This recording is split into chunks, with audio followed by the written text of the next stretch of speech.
24,577-এর মধ্যেই প্যানেল তৈরি করতে হবে। আর যেটা হচ্ছে কলকাতা হাইকোর্টের স্বনামধন্য আইনজীবী গোলাম মাহিউদ্দিন বাবু, সিনিয়র আইনজীবী, তিনি যে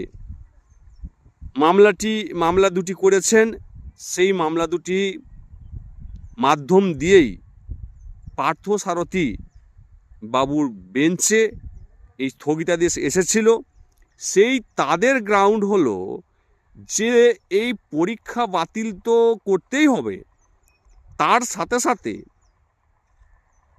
তারা আরটিআই প্রসেস করছে এবং এই আরটিআই প্রসেসের মাধ্যমে তারা তাদের ওএমআর দেখতে চাইছে, খাতা দেখতে চাইছে।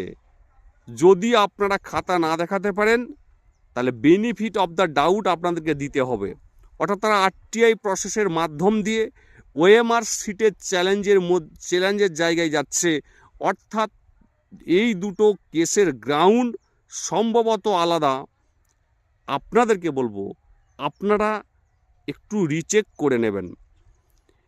হাফিজুল হক অ্যান্ড আদার্স বলতে চাইছে যে 24,577-এর মধ্যে প্যানেল প্রকাশ করো, 73,000 পরীক্ষা বাতিল হয়ে যাবে। তাহলে হয়ে গেছে এবং 24,577-এর মধ্য থেকেই প্যানেল তৈরি হবে। এর আর ইতিবৃত্তান্ত এই কেসের আর কিছু থাকছে না।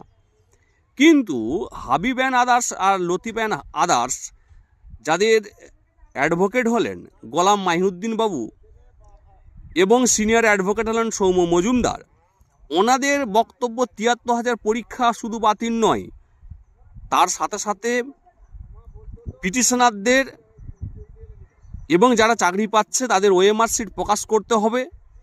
তাই তারা আরটিআইকে প্রসেস করেছে এবং হাতিয়ার করেছে। তাই এখন যারা শুধুমাত্র